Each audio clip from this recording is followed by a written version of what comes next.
Hello बच्चों, यहाँ प्रश्न है, पानी पीने वाला गिलास 14 सेंटीमीटर ऊंचाई वाले शंकु के छिनक के आकार का है। दोनों वृत्ताकार सिरों के व्यास 4 सेंटीमीटर 2 सेंटीमीटर है।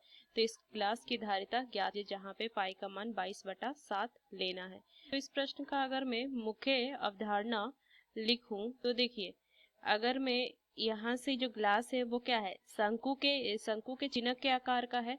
तो मैं यहाँ से क्या लिखूंगी कि शंकु के छिनक छिनक का आयतन का सूत्र हमें ज्ञात होना चाहिए। तो यहाँ से क्या होता है, 1/, आयतन लिखूती होता है 1/3 पाई गुना h r1 का वर्ग जोड़ में r1 गुना r2 जोड़ में r2 का वर्ग।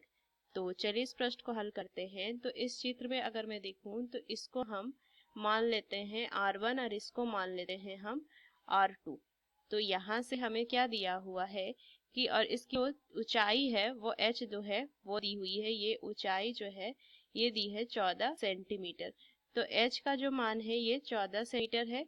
और अगर मैं देखूं दोनों वृत्ताकार सिरों का व्यास, यहाँ से मुझे व्यास दी है, तो अगर मैं d1 हूँ तो d1 कितना है 2 सेंटीमीटर, तो r1 कितना हो जाएगा 2/1 सेंटीमीटर हो जाएगा। उस तरीके से d2 देखूं तो ये 4 सेंटीमीटर दी है, तो r2 जो हो जाएगा वो 2 सेंटीमीटर हो जाएगा। अब मुझे r1 r2 और ये h का मान हो गया। तो अगर मैं लिखूं कि गिलास की धारिता तो ये हो जाएगा 1/3 पाई गुना h, यहाँ मान आ जाएगा r1 का वर्ग जोड़ में r1 गुना r2 जोड़ में r2 का वर्ग। तो यहाँ से लिखेंगे 1/3 गुना में 22/7 गुना में 14, और यहाँ से मान कितना आ जाएगा 4 जोड़ में ये कितना मान 2 गुना 1 2 जोड़ में 1, ये लिखेंगे तो ये जाएगा 2 बार में। और अगर मैं गुना करूँ मान तो कितना हो जाएगा, ये हो जाएगा ऊपर मान हो जाएगा 44 गुना 7/3, ये मान होगा ना, क्योंकि 7 आएगा 4 जोड़ 2 जोड़ 1।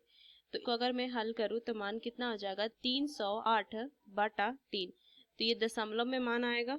तो इसको अगर मैं दशमलव में दिखूं ये आ जाएगा मेरा क्या, तो दशमलव में आना जाएगा 102.66 घन सेंटीमीटर। तो ये मुझे ज्ञात करना था। तो इस मुख्य अवधारणा का इस्तेमाल करके हमने इस प्रश्न को हल किया। आशा करते हैं प्रश्न आपको समझ में आया। धन्यवाद।